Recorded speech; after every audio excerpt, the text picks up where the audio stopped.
L2 Construction Series platform. I'm Lam Loon. Together with me, Leong Hongkit. We are the L2. Today's topic is mediation for construction industry. We are lucky to have two very experienced mediators, one Ms.Shanti Abraham and Mr. Lee Kok Eng. Now the flow for today's presentation or session is this. We will have Shanti Abraham to present a little bit about mediation, and Lee Kok Eng will then share with us the specific cases he has encountered in his experience. So thereafter, we will ask some questions of them, and we will take questions from the floor as well. So during the course of the presentation, if any one of you has any questions for the special guest to answer today, do state it in the chat room or direct it to me or Leong Hongkit, and we will then address them to the special guests at the end of the session. Now, without further ado, I'm going to pass the mic to Shanti to give a little bit of introduction about herself. Over to you, Ms. Shanti. Thank you, Loon. Good morning, everyone. Before I begin, I'd like to first congratulate Loon and Hongkit for this amazing webinar series. You're on day 17, so congratulations. There's real dedication in keeping this going. And I'd like to thank you for the invitation to share my views on how mediation could help the stakeholders in the construction industry. On that note, a bit of a brief background about me. My name is Shanti Abraham. I've been a lawyer for over 25 years. I started my practice in Singapore, interestingly doing construction litigation.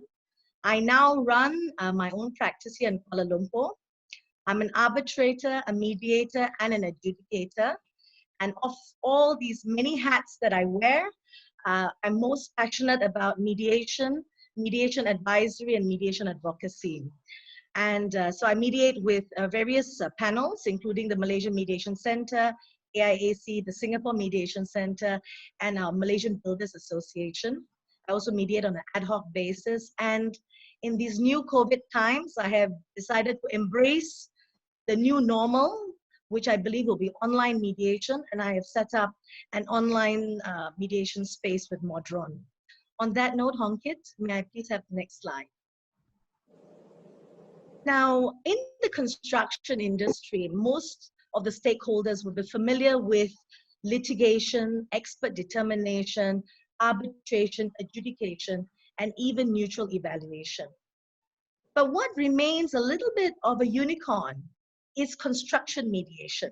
People often ask me whether it even exists, and the answer is that it does. And I'm privileged to be able to share with you a little bit of what happens in construction mediation. Next slide, please. For those stakeholders who may not know what mediation is, please give me a few minutes to explain what mediation is. It's essentially a voluntary process where a neutral facilitator, a mediator, assists parties in a dispute to understand what are the facts in dispute, identify the issues in a confidential state, and to help parties overcome impasses and find solutions that they can live with. Mediation is an incredibly flexible process, and the mediator can design a mediation process to fit the needs of the clients. Now, what is very important to recognize that, like arbitration, the communications during a mediation cannot be used in trial and in arbitration evidence. So this should give comfort to parties to participate and speak authentically during a mediation process. Next slide, please. Now, in mediation for construction matters, people also ask me, what sort of matters can be mediated? The answer is all manners of claims can be mediated, except those which have criminal or fraud elements. In my personal experience, we have done successful mediations where we've established workable and sustainable payment schedules. We've dealt with loss and expense and delay and disruption issues. What I do see also coming up after COVID and after the MCO is possibly mediation where parties need to renegotiate the terms due to COVID-19 or, God forbid, future perils resulting from COVID-19 or future MCO. Next slide, please. The question of how a mediation can be initiated is also a very important one for stakeholders. Parties can initiate mediation through their lawyers, or if you are still on talking terms, parties can, even if they don't agree on the elements of the claim or the dispute, parties can agree on the process with which we are seeing mediation provided for in contract. And today we are also seeing parties who voluntarily consider mediation as an option.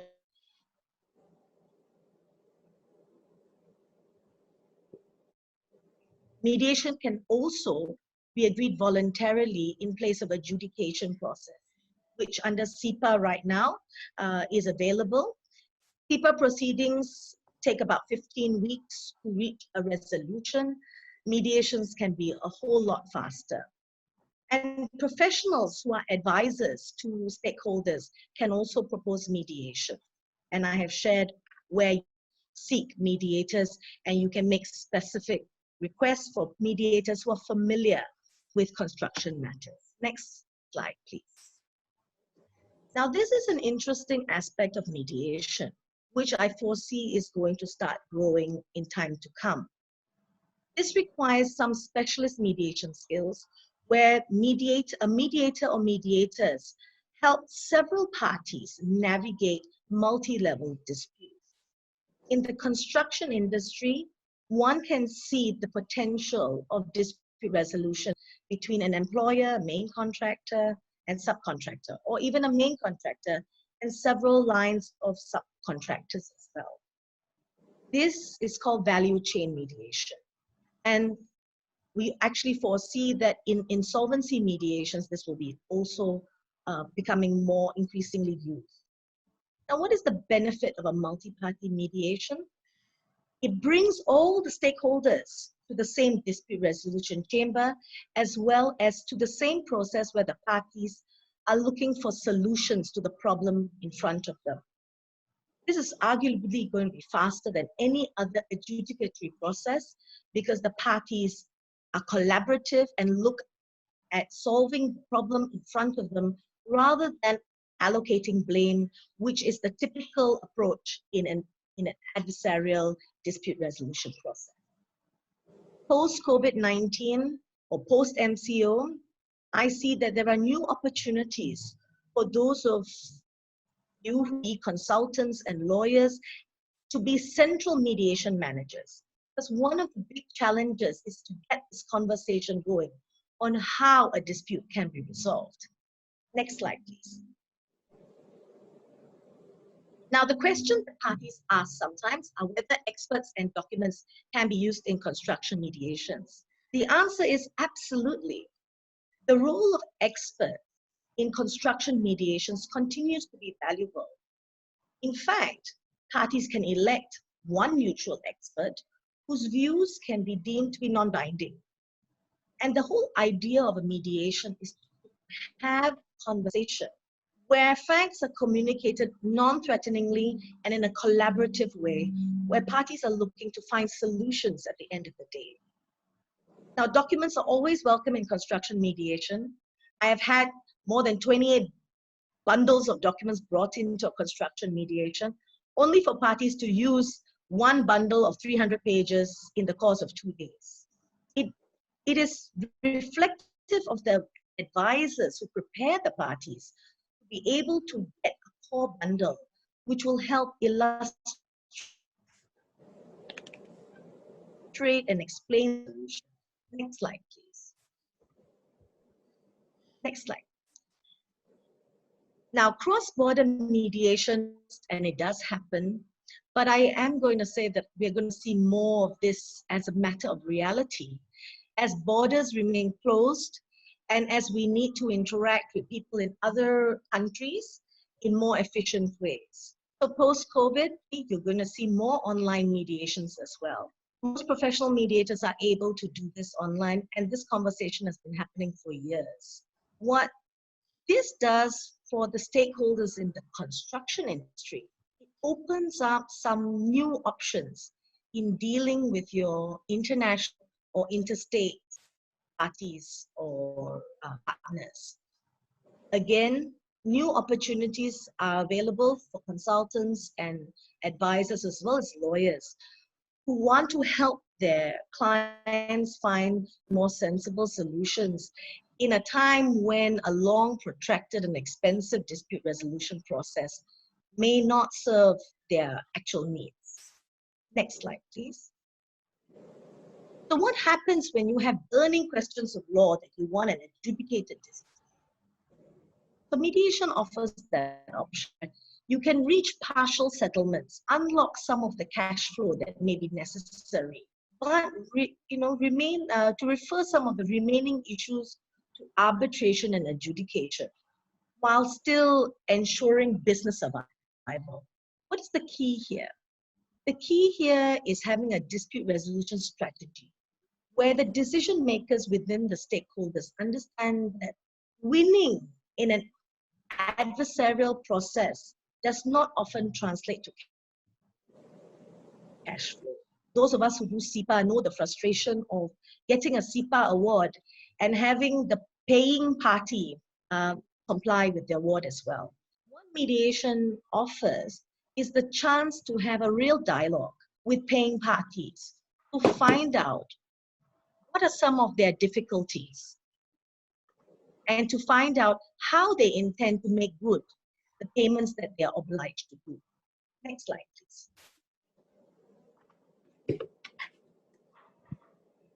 Next slide, please. Yes, thank you. Now, I'm going to share two anecdotes from my own experience before I hand over to Mr. Lee. The first anecdote is from my very first construction mediation more than 5 years ago.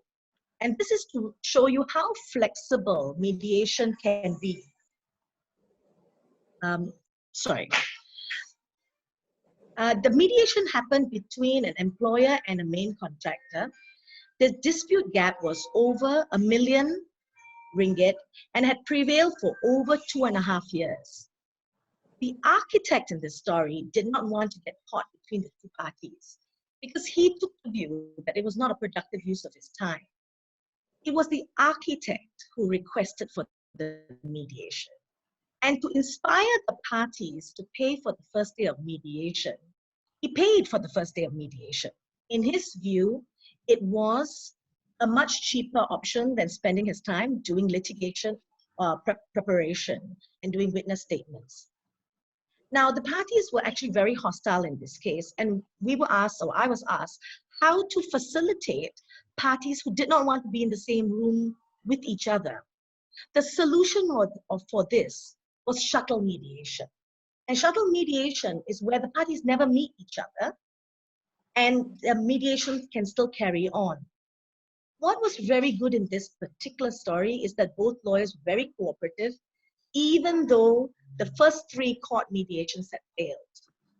The architect was able to convey his views during the private sessions, and just to illustrate, private sessions where the parties meet with the mediator and the discussion cannot be shared with the other side without the parties' approval.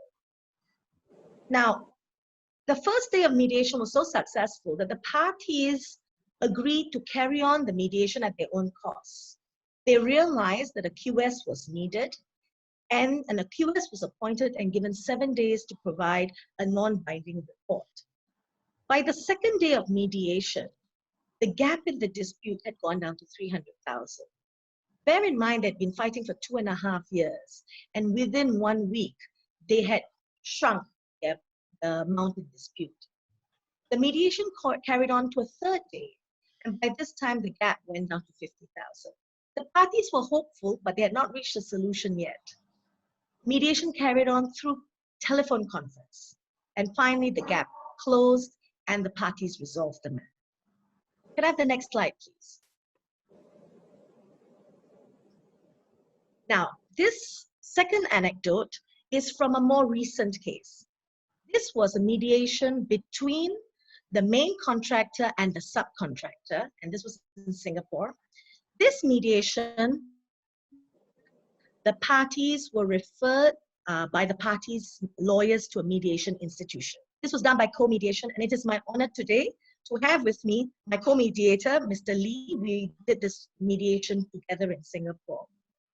Now, this dispute prevailed for over 3 years before the matter was brought to mediation. Again, parties were hostile, but they were prepared to be in the same room. Again, parties' lawyers were present, and both lawyers were cooperative.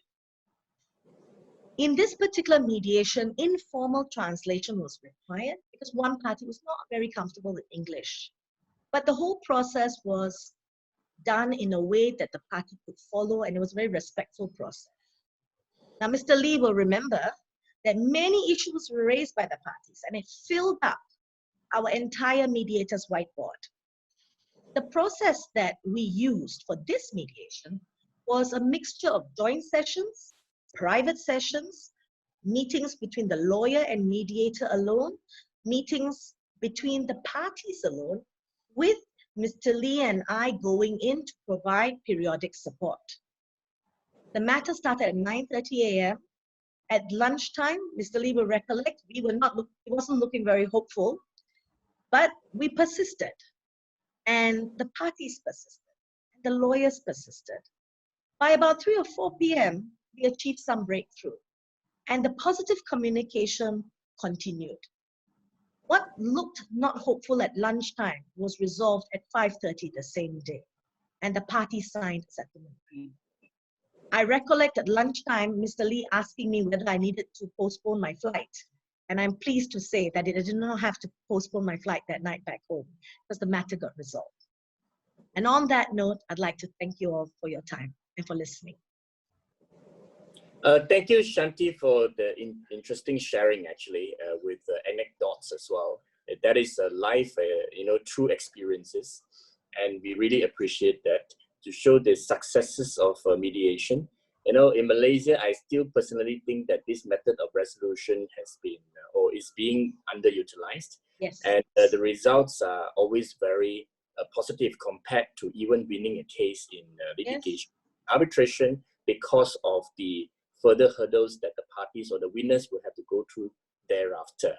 Now, mediation definitely will be a more effective or cost-effective if successful in resolving a dispute.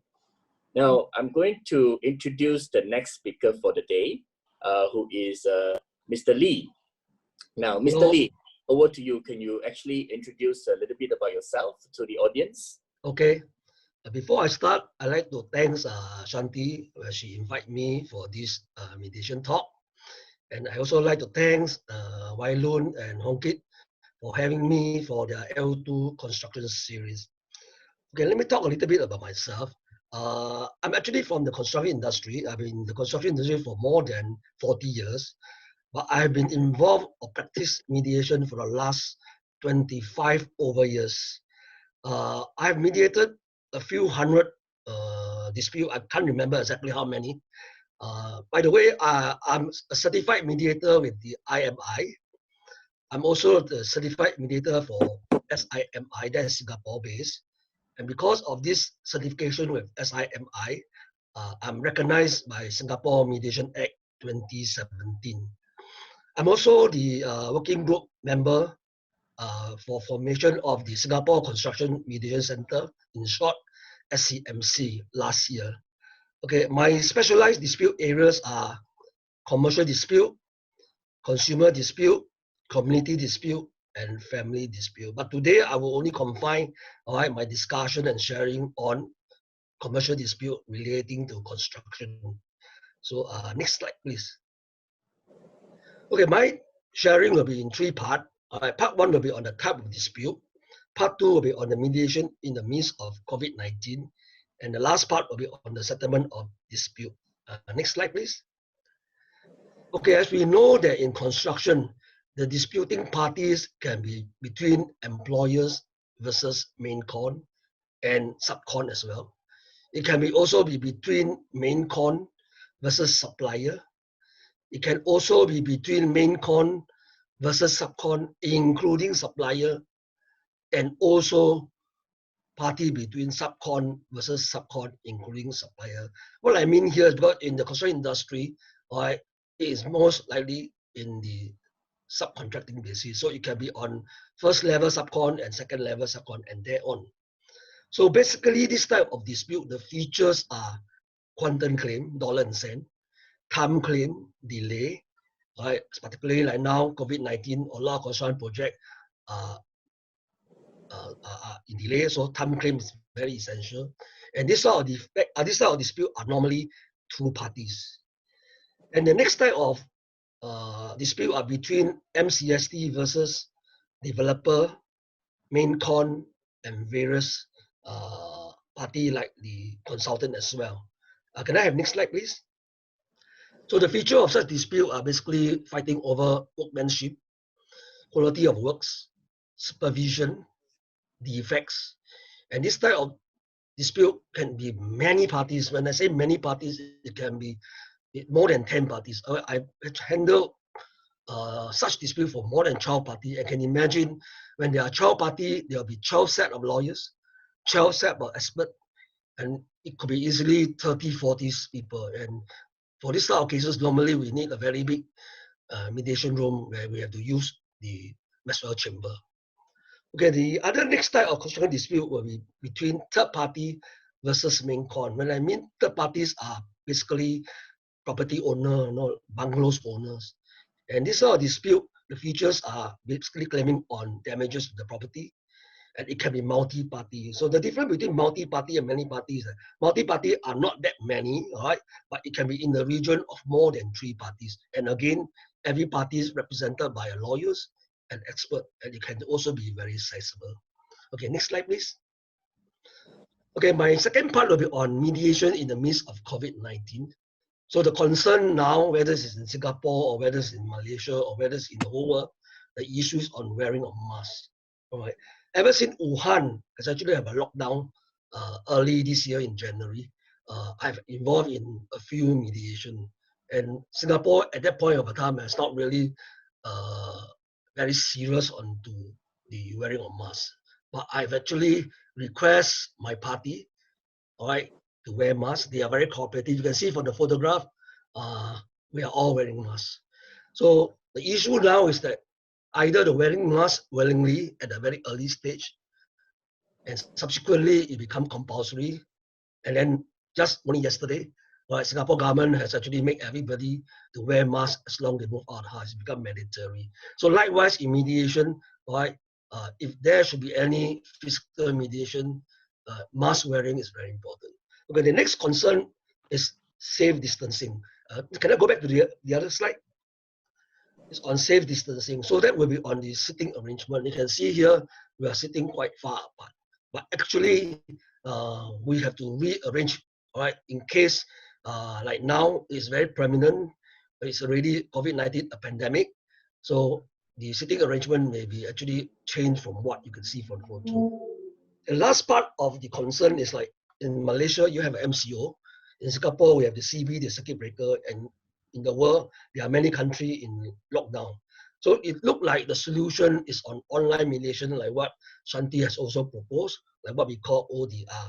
The only problem is that the challenge is that when we are having the online mediation with many parties or multi-parties, you can imagine the technical complication, but that we have to slowly overcome it. The next slide, please. Okay, I'm coming to the gist of this talk, settlement of dispute. When we talk about settlement of dispute, all disputants, when they go for mediation, they have one thing in mind. They want to settle that dispute. If not, there's no point for them coming to mediation. So they should consider, all right, what are the considerations? And I've shown there, interest versus position. All right, interest will be what the parties will serve them well, and position is what they feel strongly about it. Concern and issue, all right, every party will have their own concern, different from the other party, but that's different from issue. The issue are issue where actually it may relate to both parties. And come to communication, it is both parties because both parties have to communicate. And many a time in dispute, parties were not communicating until coming to mediation.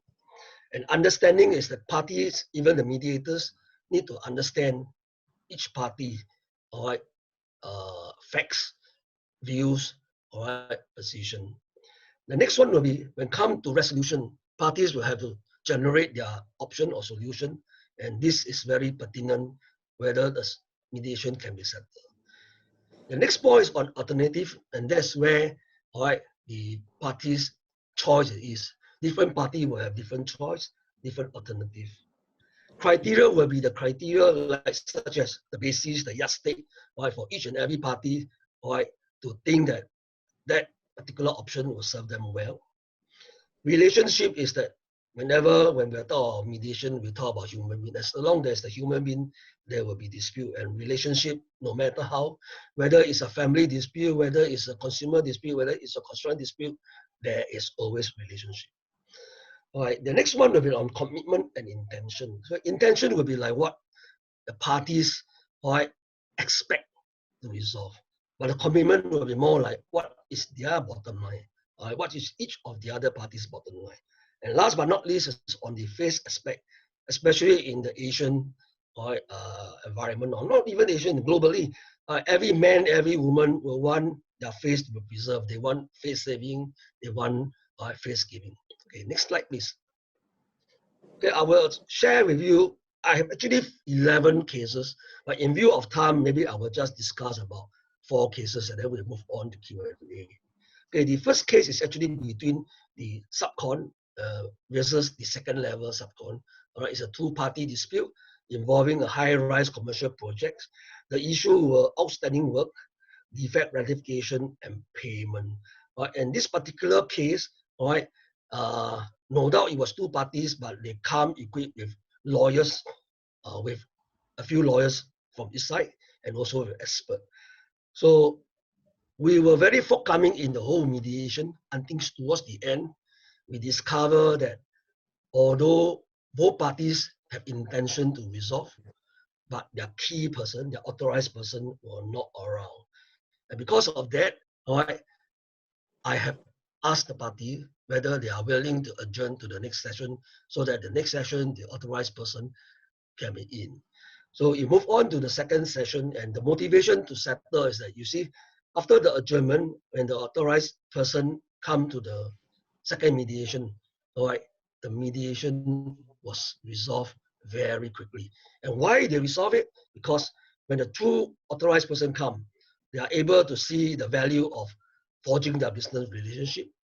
All right, and the both parties, when they talk to each other, they start to understand each other, they start to give face, save face, and that makes all the parties very happy with each other. And they also consider what is the interest, what is a realistic interest to them. All right, and eventually, because of both authorized parties were present in the mediation was settled at the second mediation. Can I have the second slide? Maybe the third slide. Okay, I will talk on this case 3, main contractor versus employer. It's a 2-party case. The project is on retrofitting to a factory.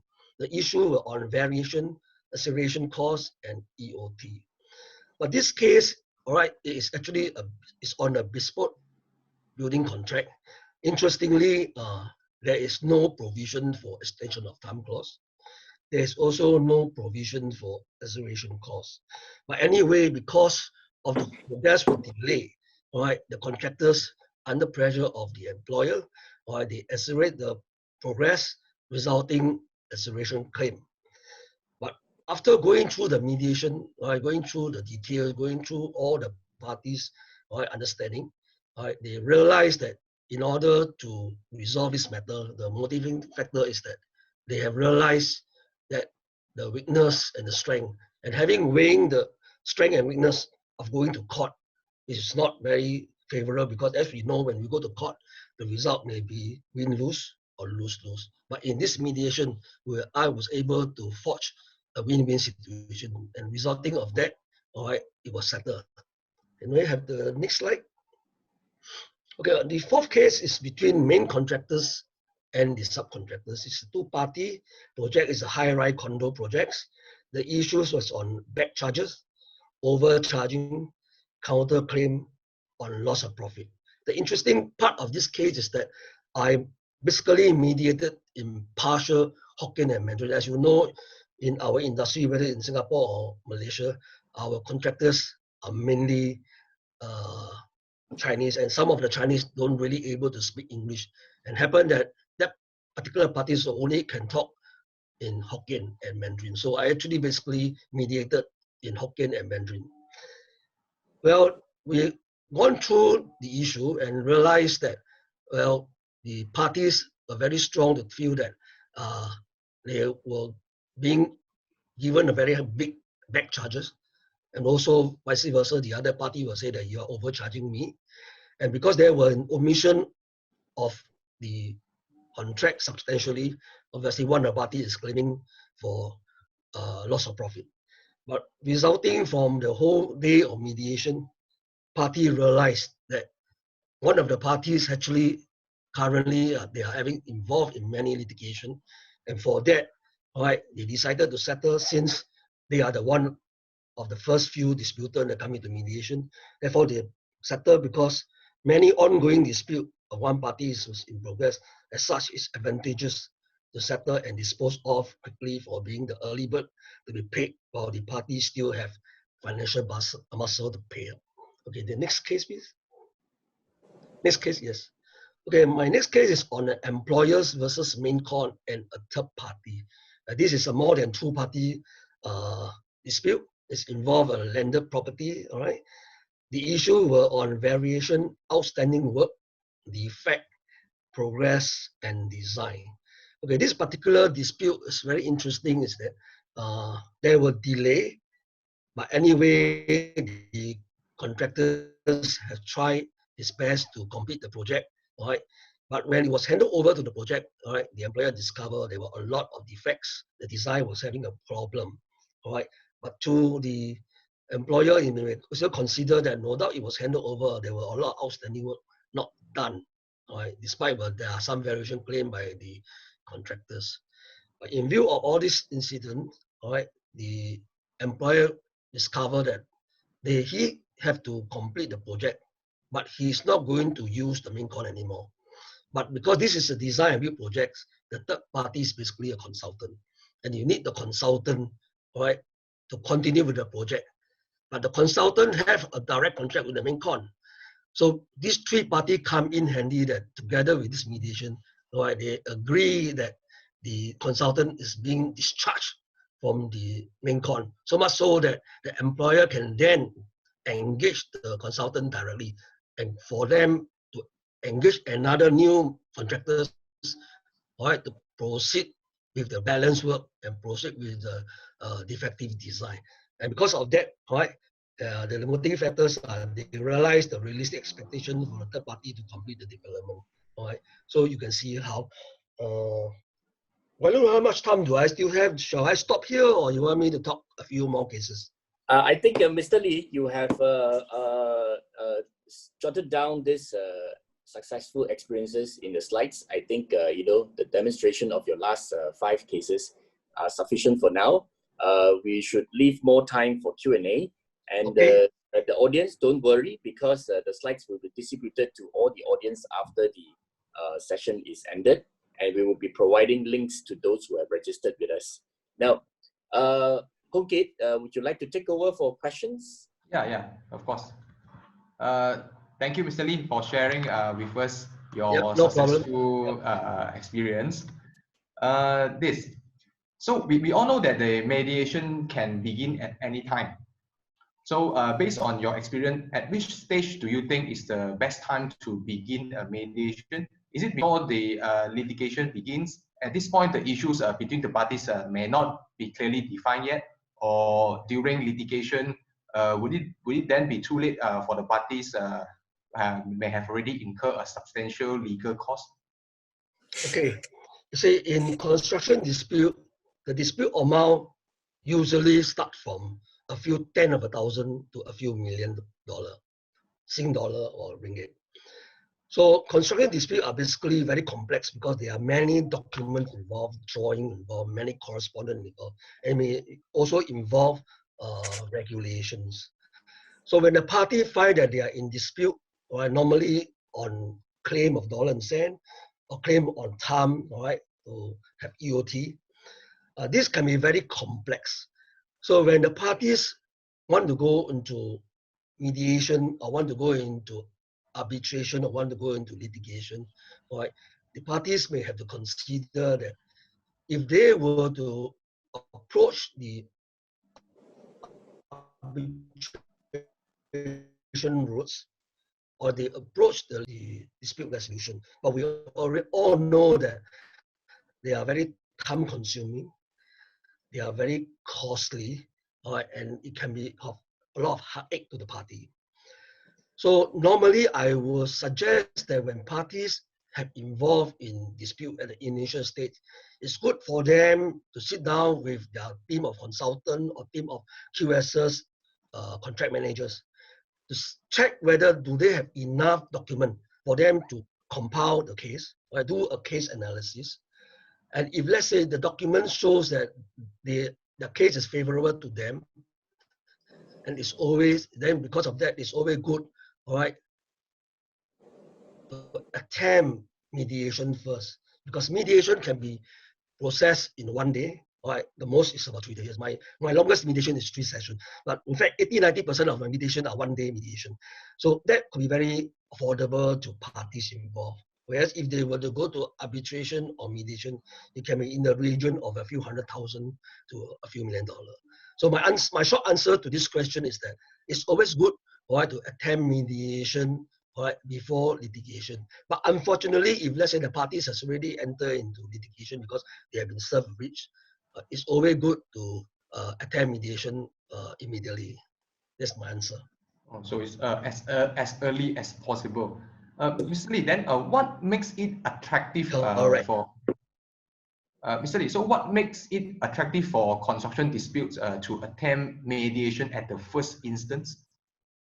In fact, I've given you the answer, because you see, if party will attempt arbitration and attempt litigation, cost is definitely very high, because you're going to pay probably 2 sets of legal fee, and you're going to pay a lot of consultant expert fee. So if they were to attempt mediation first before entering into arbitration or mediation or litigation, that will be a lot of saving to the parties.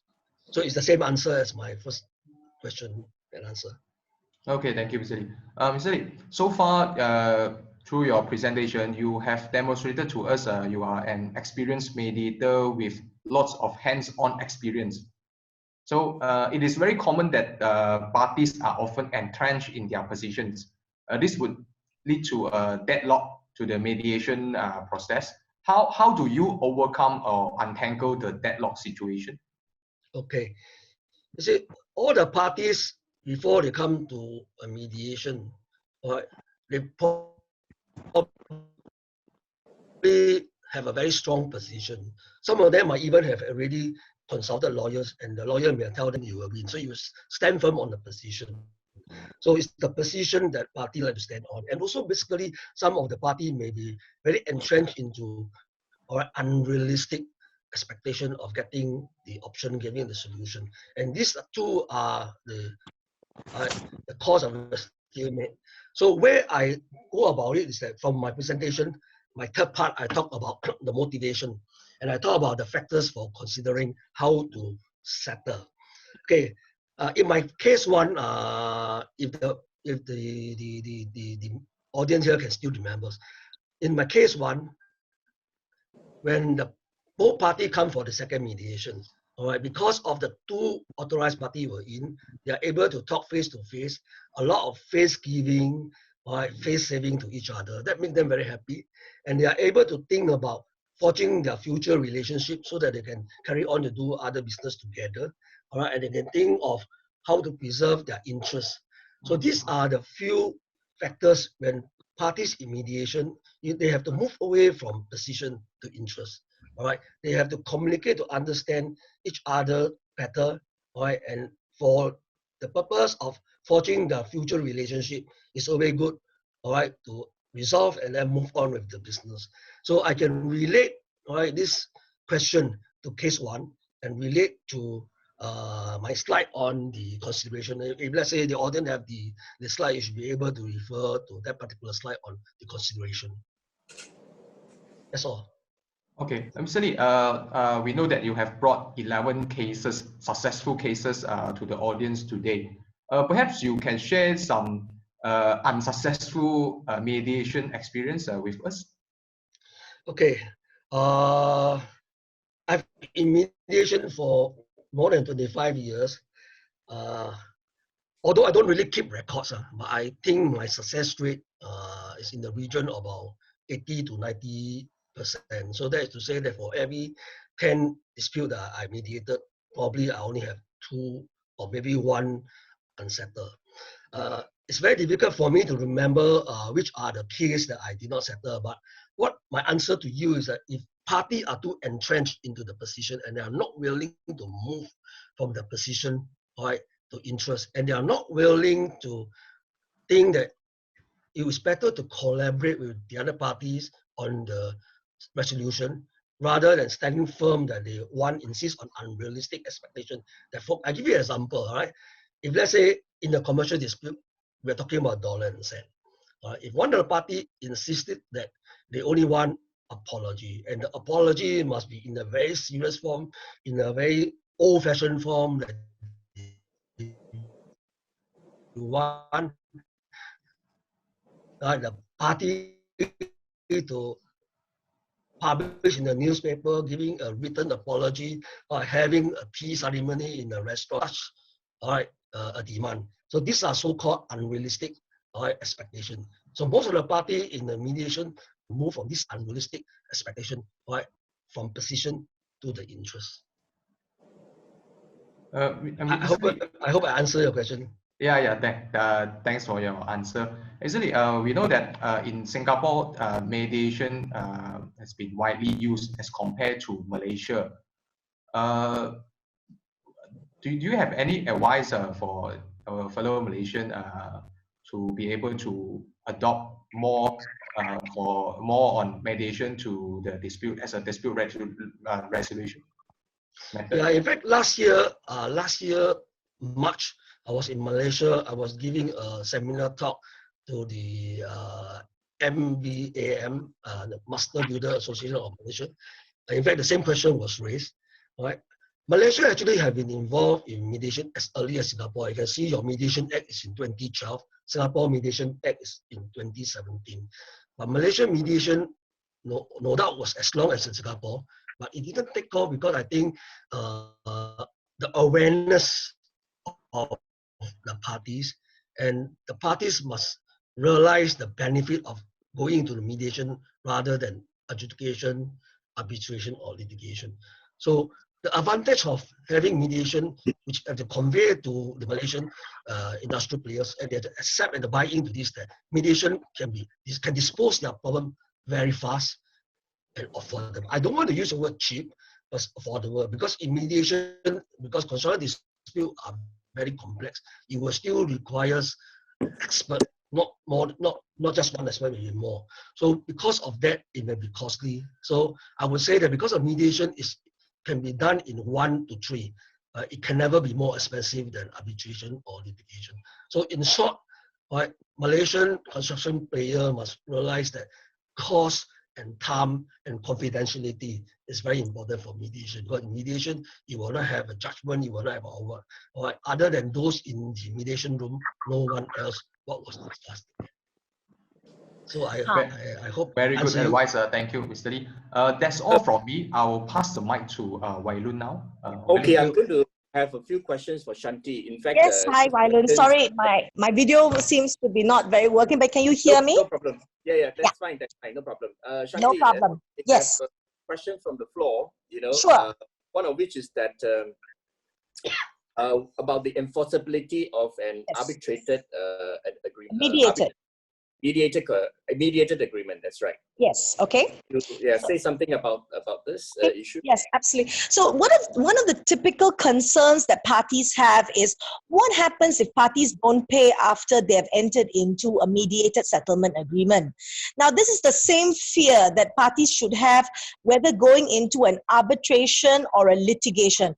What happens after you get a nice piece of paper with lots of good numbers on it, but the other party does not comply with their end of the bargain? Now, what is different about mediation, Wai Loon and everyone, is that the mediator goes through the process of not only asking the parties how much they're going to speak, to how much they're going to be paying, but also how and what challenges they foresee in complying with their mediated settlement agreement. The reason why this process is important is because it's not just a matter of getting parties to agree to pay, but being sensitive to the challenges that they may have in making these payments. So if they don't pay, there usually is a fallback clause in the mediation agreement where parties can come back to the mediation to discuss what happened and why payments were not made. We do not assume, and from my own personal experience, mediated settlement agreements have 100% settlement rates. And up to 3 days ago, there was no renegotiation of a mediated settlement agreement. Due to the MCO and COVID crisis, 3 days ago, one of the mediations, the party who needed to pay by the 30th of April, contacted us to ask whether they could renegotiate the terms. Now, this is the beauty of a mediation because communication channels were achieved where they knew the reason why they had agreed to the solution and they wanted to find ways to make the settlement work. Right?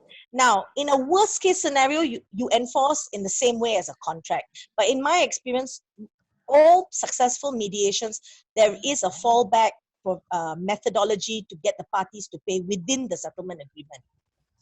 Yeah, Shanti, we have the Mediation Act 2012, right? Yeah. Yes. So do you think that the Mediation Act actually helps in the enforcement of a mediated agreement? Short answer, no.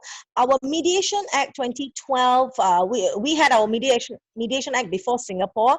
Unfortunately, we did not include enforcement provisions. But as we speak right now, we are in the process of amending the mediation, or talking about amending the Mediation Act, because we are signatories to the Singapore Convention on Mediation, which will help international mediated settlement agreements be enforced. And likewise, we want to make the local mediation scene more robust. And so those enforcement provisions will definitely be included. I can't see them not being included because that's the way the world is moving. I see. Shanti, one last question for you.